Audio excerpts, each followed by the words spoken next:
우리 하나님의 말씀 같이 읽도록 하겠습니다. 느헤미야서 13장 10절에서 31절까지의 말씀입니다. 우리 서로를 향해서 사랑하고 축복합니다 라고 인사해 볼까요?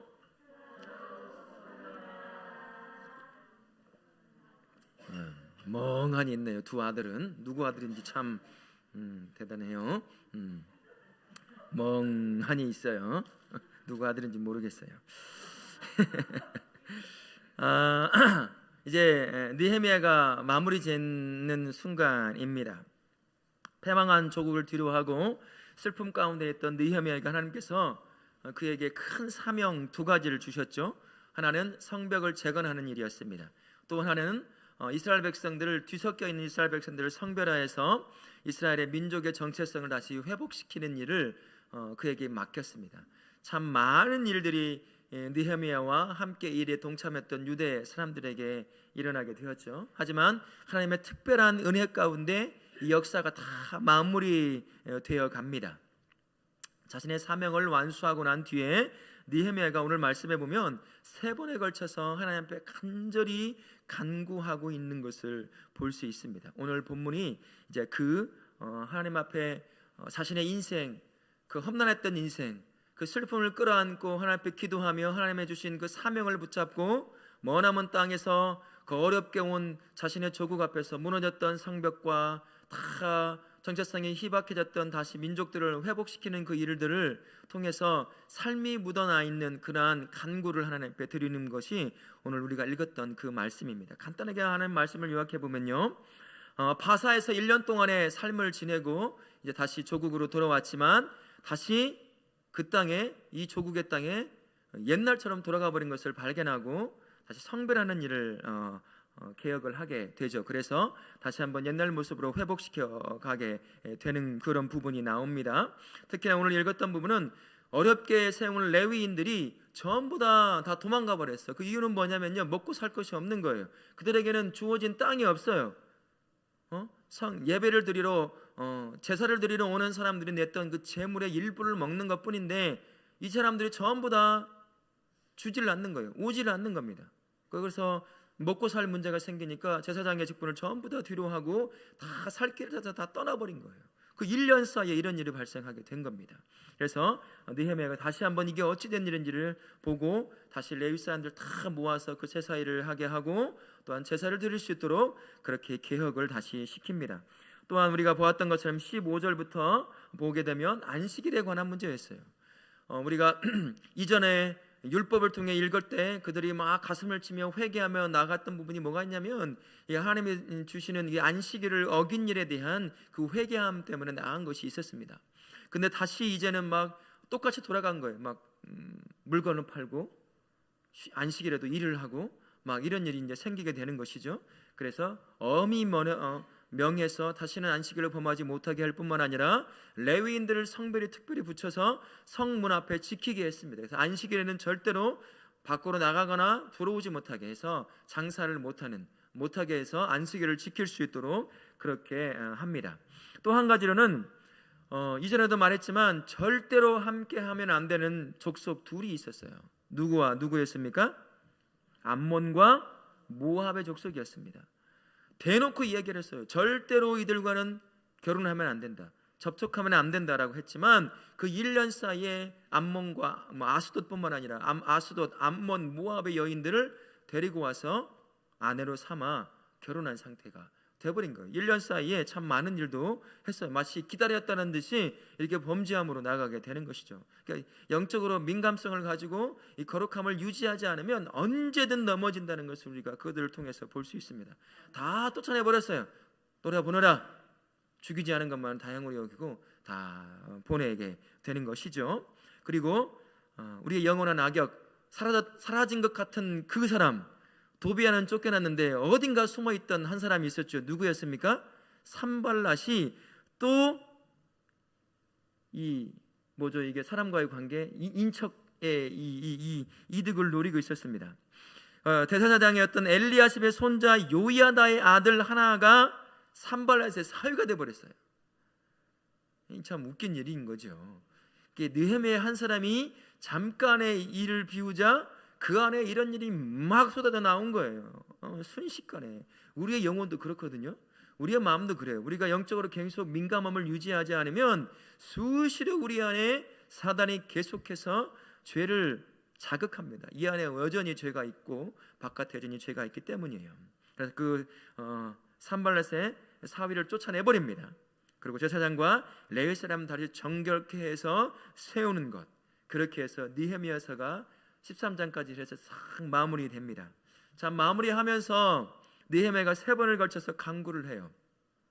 이게 성도의 삶에서 우리가 평생을 통해서 간구해야 될, 간구할 수 있는 그러한 성도의 삶을 살아야 한다는 것을 우리에게 보여주는 것 같습니다. 14절 말씀을 보면 이렇게 느헤미야에게 간구를 하게 되는데 같이 한번 읽어볼까요? 14절.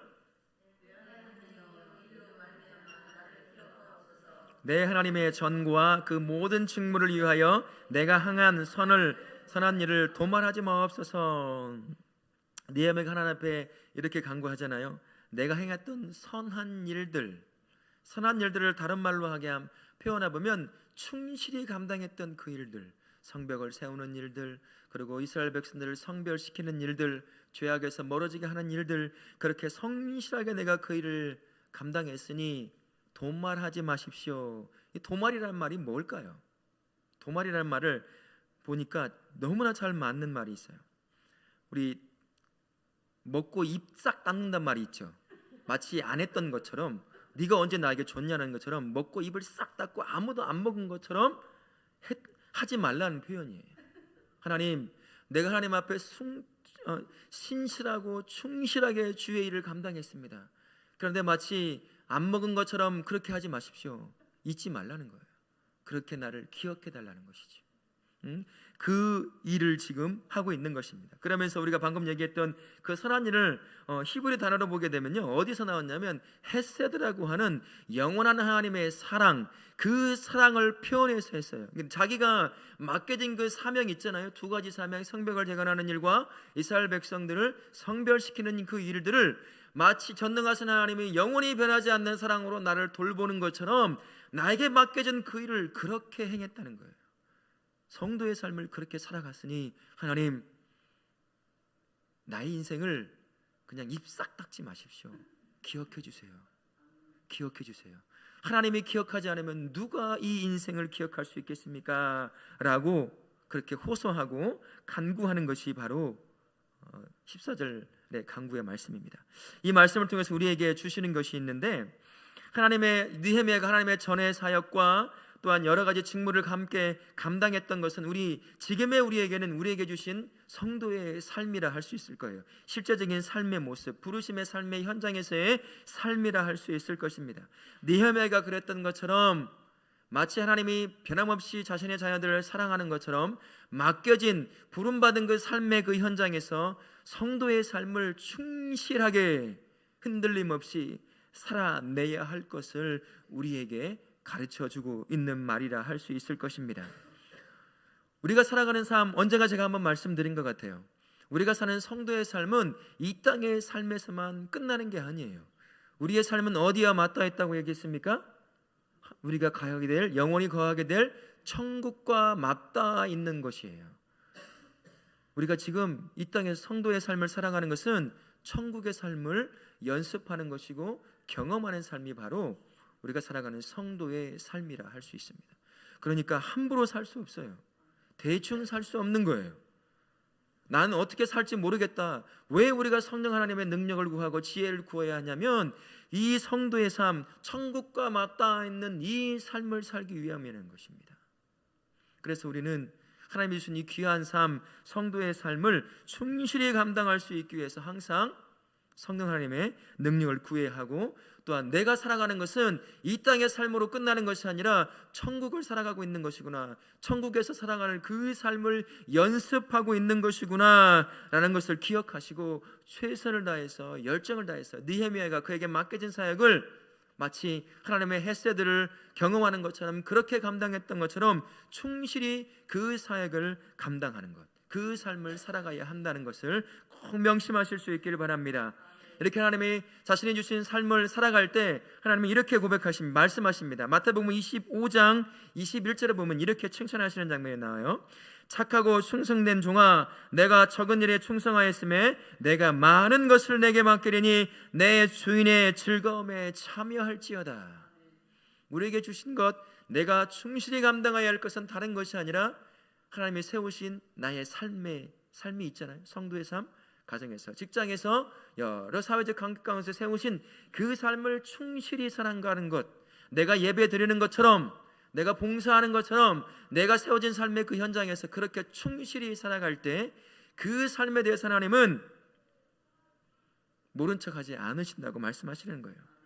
내가 너에게 맡긴 것 잘 감당하면 내 주인의 즐거움에 참여하게 할 것이다 라고 말씀하시는 것입니다. 그러니 우리는 고린도전서 4장 12절에서 했던 그 말씀을 순종해야 할 필요가 있습니다.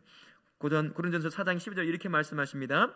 그리고 맡은 자들에게 구할 것은 충성이니라. 나에게 맡겨진 성도의 삶을 충성을 다해서 감당하는 것, 살아가는 것, 그게 바로 느헤미야가 간구했던, 하나님, 내가 성실히 살아왔던 나의 삶을 도말하지 마십시오 라고 할 수 있는 간구의 시작이 될 수 있다는 것입니다.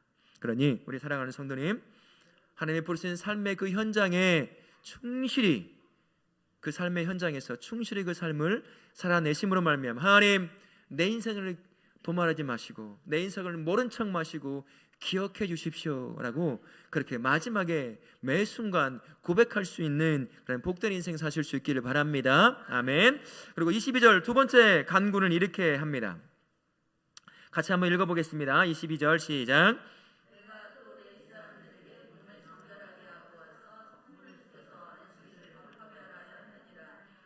하나님이여, 나를 위하여 이 일도 기억하옵시고 주의 크신 은혜대로 나를 아끼시옵소서 라고 말을 합니다.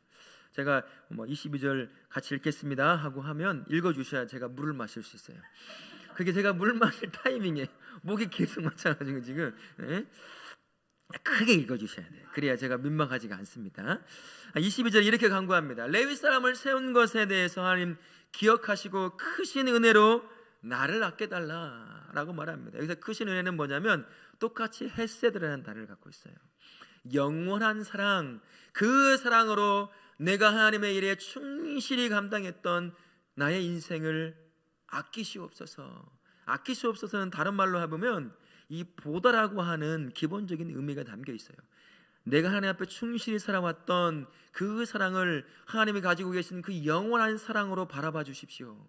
부족한 건 많고 실패한 건 많고 참 험리 참 많은 그런 인생이지만 주님이 주신 그 인생, 그 사명을 충성을 다해서 감당했으니 부족하더라도 하나님의 그 영원한 사랑으로 내 인생 그 삶을 아끼시옵소서라고 말하는 것입니다. 다른 말로 하면 불쌍히 여겨달라는 거예요. 가엾이 여겨달라는 거예요.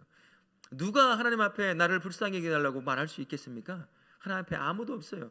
나를 아껴달라고 말할 수 있는 사람은 아무도 없습니다. 우리는 고행을 해서, 내가 무언가 선행을 해서 하나님을 믿는, 하나님이 주신 구원의 은혜를 누려 사는 사람들이 아닙니다. 은혜 가운데 하나님이 주신 그 은혜를, 그 구원의 은혜를 받아 누리는 사람이에요. 아무런 대가 없이 그저 나를 사랑해서 나를 구원하여 그 구원을 누리며 살게 하시는 그 사랑 가운데 있기에 하나님, 내가 이렇게 살았으니 이런 사랑으로 나를 갚아주십시오 라고 말할 수 없습니다. 그러나 누가 할 수 있느냐? 하나님의 자녀는 그런 말을 할 수 있어요. 주신 하나님의 그 삶의 현장에서 최선을 다해서 살아갔을 때 하나님께 이렇게 고백을 할 수 있다는 거예요. 하나님, 영원한 그 큰 사랑으로 나를 불쌍히 여겨주십시오. 하나님이 내가 살아왔던 그 인생 불쌍히 여겨주시 아니하시고 나를 가엾이 여겨주지 아니하시면 누구에게 내 인생을 다시 호소할 수 있겠습니까? 라고 하는 그런 마음의 고백이 담겨 있는 것이지요. 우리 사랑하는 성도님, 이 느헤미야가 고백했던 이 고백, 우리의 고백이 되어야 할 것이에요. 나에게 부르신 그 삶의 현장에서 충성을 다해서 최선을 다해서 살아갈 때 하나님은 그 삶에 대해서 헤세드라고 하는 영원한 사랑으로 그 사랑을 갚아 주실 것입니다. 우리 인생을 참 애써 살아가고 그 안에 많은 상처투성이, 실패투성이의 인생에 있어서 누가 봐도 값진 인생인처럼 보이지 않을지 모르겠지만 하나님이 그 인생, 열심을 다해 살아온 인생을 하나님께서 보신다고 한다면 그 영원한 사랑으로 보상해 주실 줄 믿습니다. 그러니 상처투성이 별 의미가 없는 것 같은 인생이라 할지라도 주님의 그 영원한 헤세드의 그 사랑으로 나의 인생을 바라보시고 채워주옵소서 라고 그렇게 고백하실 수 있는 우리 다우락교회 모든 성도님들 되실 수 있기를 예수님의 이름으로 축원합니다. 아멘. 마지막으로 31절에 다시 한번 이렇게 간구합니다. 31절 같이 한번 읽어볼까요? 내 하나님이여 나를 기억하사 복을 주옵소서. 느헤미야는 말입니다, 사람이 아니라 하나님께서 자기 인생을 기뻐하시며 기억하시면 된다라는 고백이에요. 세상의 사람들은 자신의 인생을 알아주지 않아도 되지만 하나님만 내 인생을 기억해주고 인정해주면 됩니다 라는 고백과도 같은 것이라 할 수 있을 것입니다. 느헤미야 인생 참 험한 인생 살았잖아요. 수많은 죽음의 고비를 넘겼습니다. 함께 도와서 이 일을 해줘야 될 그러한 사람들이 때로는 협박을 하기도 하고 음모를 꾸며 자기를 죽이기도 하려고 하는 그런 상황 가운데 놓여있던 사람이 바로 느헤미야였습니다. 그럼에도 불구하고 그 삶 가운데서도 충실하게 부르심의 그 삶을 감당했습니다. 그러니 그 인생 기억해 달라는 거예요. 하나님, 부족한 건 많지만 그 인생을 기억해 주십시오. 세상은 사실 몰라도 됩니다. 안 알아도 돼요. 하지만 하나님만은 알아주셔야 됩니다. 기억해 주셔야 됩니다. 그러면 그것으로 된 것입니다 라는 고백이 담겨 있는 것입니다. 세상은 말이죠, 하나님을 믿는 인생, 그 인생을 참 값없는 인생, 불쌍한 인생이라고 바라보며 때로는 바보 같은 인생이라고 혀를 찰 때도 있어요. 야, 그 열심이면 네가 부자가 됐을 거야. 그 열심이면 네가 명성을 얻었을 거야. 정신 나간 사람처럼 뻔질나게 교회 다니며 예배 드리지 말고 네 인생 생각하며 돈 좀 벌어라, 출세할 생각을 해라, 뭐 이런 말을 하면서 참 혀를 찰 수 있겠죠. 값어치 없는 인생으로 여길 수도 있을 것입니다. 하지만 하나님은 자신을 향해, 자신의 백성들을 향해 헌신한 그 인생에 대해서 결코 모른 척하지 않는 분이 우리 하나님이라는 사실을 기억하실 수 있기를 바랍니다. 마태복음 26장 6절부터 13절에 보면 이름 없는 한 여인이 나와요. 이 사람이 누구다 하는 말을 하지만 이름을 직접 언급하는 부분은 없습니다. 그 여인이 예수님을 만나자 자기가 시집갈 때 쓰려고 했던 그 향유 300데나리온이나 되는 그 향유를 예수님께 바치는, 뿌리는 장면이 나와요. 근데 그것을 바라보고 제자들과 함께 사람들이 뭐라고 하죠? 막 뭐라고 합니다. 책망을 하는 거예요. 그것을 왜 허비하느냐? 그것을 바르면 수많은 가난한 사람들을 먹여 살릴 수 있을 텐데 왜 그것을 허비하느냐라고 책망하는 장면이 나와요. 그런데 우리 예수님은 정반대로 그 인생을 어떻게 하셨어요? 그 사람을요? 칭찬하셨어요. 하나님을 향해, 예수님을 향해 그렇게 세상이 허비하다고, 이 멍청하다고 얘기하는 그 인생, 시간과 물질과 마음과 몸을 들여 하나님을 섬기고 하나님의 몸된 교회를, 성도를 섬기는 그 인생, 세상은 바보 같다고 얘기할지 모르지만 우리 하나님은 그 인생을 칭찬하신다는 거예요. 나사렛의 막내 동생이었던 마리아도 똑같이 300데나리온을 예수님께 부어 헌신합니다. 제자들이 똑같이 책망해요. 그런데 예수님은 그 여인을 칭찬하십니다. 그러면서 뒷받침 뒤에 붙여서 하신 말씀이 뭘까요? 평생 복음이 전해지는 모든 기간 동안 이 여인을 증거하게 했어요. 우리 하나님이 그런 분이십니다. 자신을 향해서 헌신하는 그 인생을 우리 하나님이 알아주시는 거예요. 칭찬하시는 것입니다. 세상은 너 바보 같다, 너 왜 돈 갖다 거기다 쓰느냐, 너 왜 네 몸과 마음을 다 그렇게 허비하느냐라고 얘기할지 모르지만 우리 하나님은 그렇지 않다는 것입니다. 그 인생을 칭찬하신다는 거예요. 그리고 기억해 주신다라고 말씀하시는 것입니다. 그러면서 이렇게 말씀하셔요. 마가복음 10장 29절부터 30절에 이렇게 말씀하십니다. 제가 한번 읽어봐 드리겠습니다. 현세에 있어 집과 형제와 자매와 어머니와 자식과 전토를 100배나 받되 박해를 겸하여 받고 내세의 영생을 받지 못할 자가 없느니라. 하나님을 향하여 시간과 물질과 몸을 들여 주님의 몸된 교회와 하나님의 놀라운 역사를 감당하는 그 인생에 대해서 이 땅에서의 복을 허락하실 뿐만 아니라 내세의 복, 영원한 하나님의 나라에서 영원한 생명을 누리며 살 수 있는 그 복도 허락하신다라고 예수님께서 그의 입을 통해 직접 말씀해 주셨습니다. 그러니 우리가 하나님 앞에 나와서 시간도 물질도 헌신하는 것들, 세상은 뭐라 한다 할지라도 거기에 귀를 기울이고 실망할 필요가 없습니다. 우리 예수님이 기억해 주십니다. 그리고 그 인생에 대해서 주실 수 있는 가장 귀한 것들로 차고 넘치게 채워 주신다고 말씀하십니다. 그러니 이 고백이, 느헤미야의 이 간구가 우리의 평생의 간구가 될 수 있도록 하나님께서 부르신 그 삶의 현장에서 성도의 삶, 자녀의 삶을 충실히 살아내실 수 있기를 바랍니다. 나는 안 되지만 성령 하나님이 나의 능력이 되어 주실 것이에요. 성령 하나님은 나의 지혜가 되어 주실 것입니다. 그러니 내 힘으로 살려고 하지 마시고, 내 지혜로 내 지식으로 살려고 하지 마시고 성령 하나님께 철저히 구하십시오. 내 삶의 능력 되어 주옵소서, 내 삶의 지혜가 되어 주옵소서. 그리하여 부르심의 그 삶의 현장에서 자녀의 삶, 성도의 삶을 충실히 살아갈 수 있도록 인도해 주옵소서 라고 고백하실 수 있는 그러한 하나님의 자녀의 삶 사실 수 있기를 예수님의 이름으로 축원합니다. 아멘. 성도의 삶은 세상이 알아주거나 기억해 주지 않습니다. 때로는 알아주거나 기억해 주는 것 상관없이 혀를 차기도 해요. 바보 같다라고 얘기도 합니다. 너 왜 그러니? 이렇게 얘기도 해요. 예수를 믿느니 나를 믿어라, 예수를 믿느니 돈을 믿어라, 예수를 믿느니 권력을 믿어라 라고 하는 게 세상이 우리에게 외치는 소리입니다.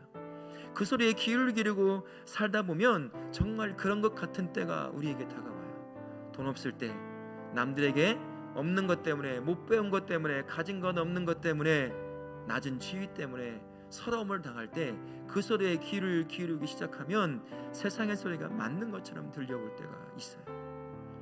그 소리에 마음을 열고 그 소리에 귀를 기울여서는 절대 안 됩니다.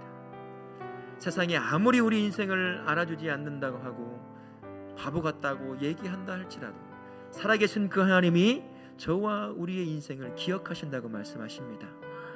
내가 너의 인생에 내가 했어야 될 그 사랑으로 네 인생을 채워줄 것이다 라고 말씀하십니다. 세상은 아무리 나의 인생을 모른다고 해도 우리 하나님이 기억해주면 끝나는 거예요. 세상은 다 기억해줄 것 같은 그 인생, 목숨 끝나면, 가진 것 없으면, 높은 자리에서 내려오면 아무도 기억해주지 않습니다. 사라지는 거예요.